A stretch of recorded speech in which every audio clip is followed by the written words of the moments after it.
So here we have the Mercedes. No, I haven't got this picture mixed up with the W02 or the W03. Obviously, straight away, it looks completely similar to the previous two.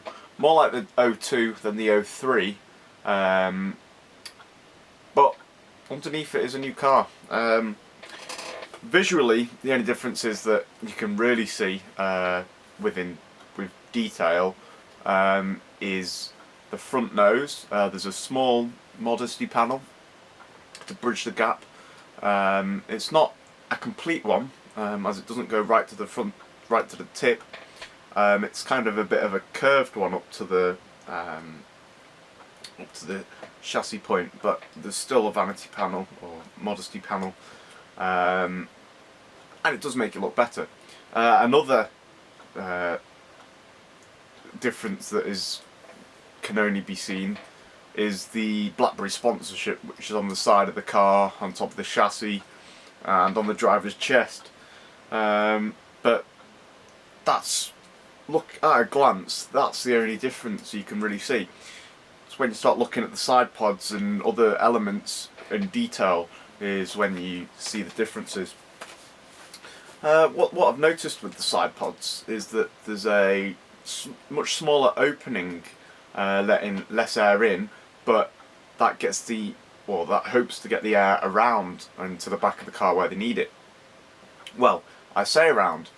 I've noticed with this, with the design of the car, that there is a very slight L shape on the top of the side pods. Now this is linking back to what McLaren did in 2011 with their big L-shaped side pods. Very, very well packaged and designed they were. Well, Mercedes look as if they've gone for that sort of style, but not as eccentric as McLaren's were.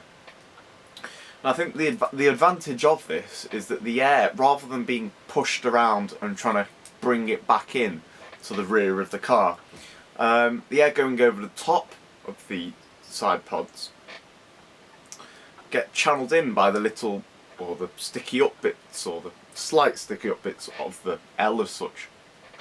So this channels the air down to where they want it, rather than trying to pull it down with, well, rather than just gravity.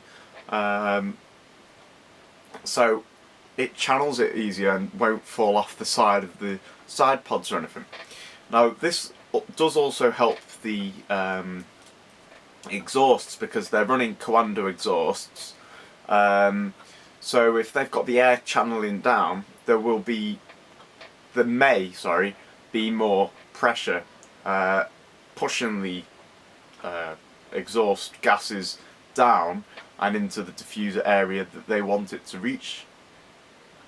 So I think side pods wise, it'll be a battle between Mercedes and Red Bull and Sauber. Red Bull and Sauber with the small compact ones that are very narrow, or Mercedes with this slight L-shaped side pods. So now on to the suspension. They've retained push rod front suspension and have pull rod at the rear, which is aimed at optimizing the tyre life and performance. With the pull rod front suspension, it's more aerodynamic. However, this could push it down more, giving it more downforce, which is good in some cases, but means more wear on the tyres. I don't know all the sophistication behind it, but it is generally easier on the tyres. Round to the back of the side pods is the rear end, and this Coke bottle effect that Red Bull introduced a couple of years ago.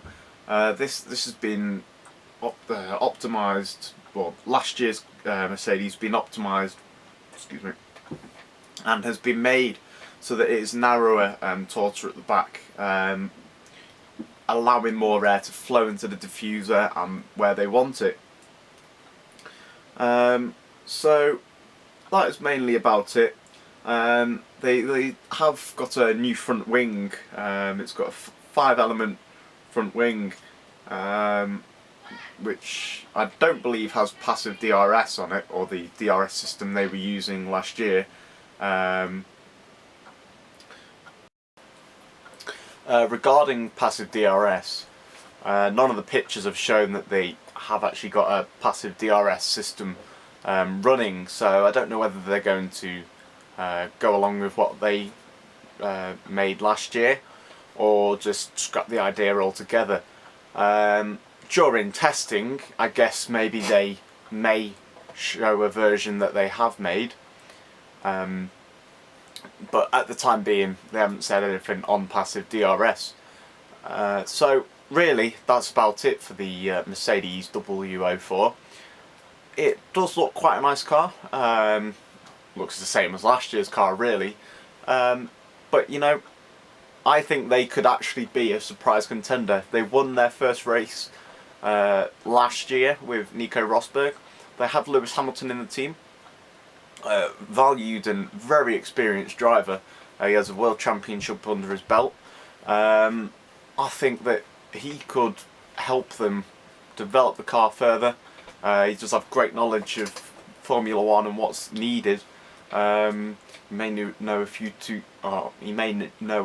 secrets of McLaren, or you know, something maybe the way they handle the tyres, and they can relay information.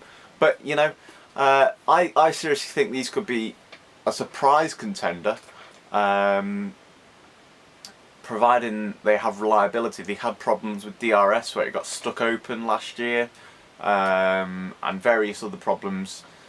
But I think they could be quite competitive. Unlike Sauber, because Sauber, everybody expects Sauber to be quite good this year.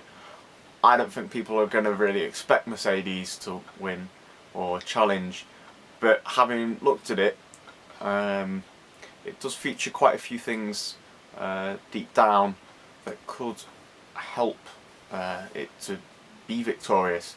So keep an eye on them. They could be surprise contenders. So this is it for part 1, due to the 15-minute rule that YouTube has.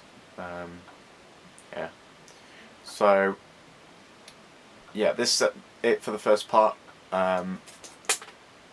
Join us for the second part, where we'll be reviewing the Toro Rosso, the Caterham, and the Marussia. Not much will be said on the Caterham and Marussia, just to speed things up, as also we've got to round up a day of the testing, first day of testing today, and various other news. So thanks for watching. See you in a couple of minutes, guys. Have fun.